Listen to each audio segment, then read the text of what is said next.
you doing, guys? My name is Ricardo Lopez. I'm teaching you guys about TCCC, which is Tactical Combat Casualty Care. This is basically how to save a life in an emergency situation. The acronym that we use for this is called MARCH. So MARCH is basically the steps that you need to take in order to prevent someone from passing away from injuries that can be saved. The first acronym is M, which stands for massive hemorrhaging. The first thing you want to do when you come across somebody who's been injured is to make sure they're not going to insinuate or bleed out. It was about 70% of the deaths that came from Vietnam came from basic injuries that could have been stopped via tourniquet or pressure bandage, and that's actually what we do. You're going to check the big tubes and the little tubes.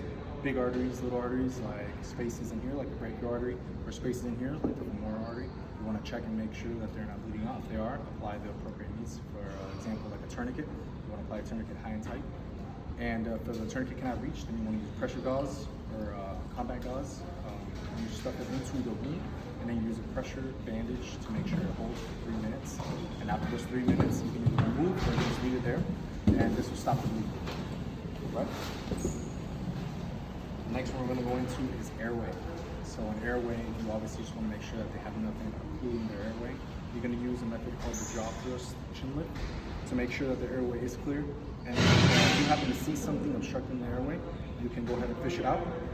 And if this patient is unconscious, you want to go ahead and apply an NPA, a nasopharyngeal airway. You basically put it in, secure it, make sure it doesn't move around, and then move on to the next step, which in my opinion is just as important as all of them. It's respiration. So the respiratory part of this assessment is you removing all the clothing. If there has been a gunshot wound, you want to assess the patient by using your fingers. You're going to make what's called bear claws, and you're going to sweep across the chest to make sure that they don't have any holes, bullet holes, if they don't have any injuries that you can't see just by looking. And if you happen to find a bullet hole, you use what is called the chest seal. It has a valve on top which allows air to go out, not air to go in.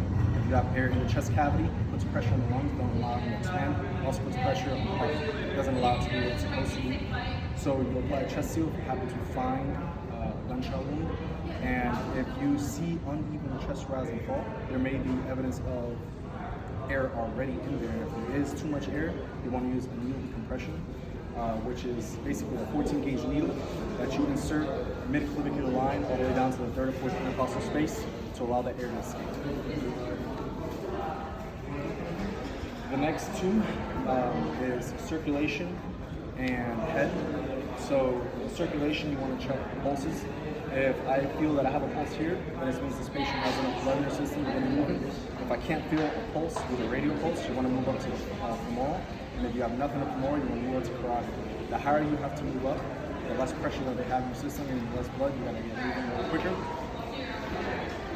And this is also the time where you treat fractures, you treat bone breaks, you treat any kind of lacerations. So you put bandages on smaller cuts that are not going to kill them essentially, but they could be infected. The last thing is you want to treat the head. Make sure that you keep them kind of stable. Make sure they don't move around just in case they have a spinal injury. Also, you want to make sure that they don't have any black eyes, any bruising behind the ears. That's a sign of brain bleed. If they have clear fluid coming out the nose or pink fluid coming out the nose or ears, that is something to look out for as well. But besides that, you wrap them up in a blanket to keep them warm. You put them on the litter, and get them out of it. That is TCCC. This is how to save a life in life. Thank you.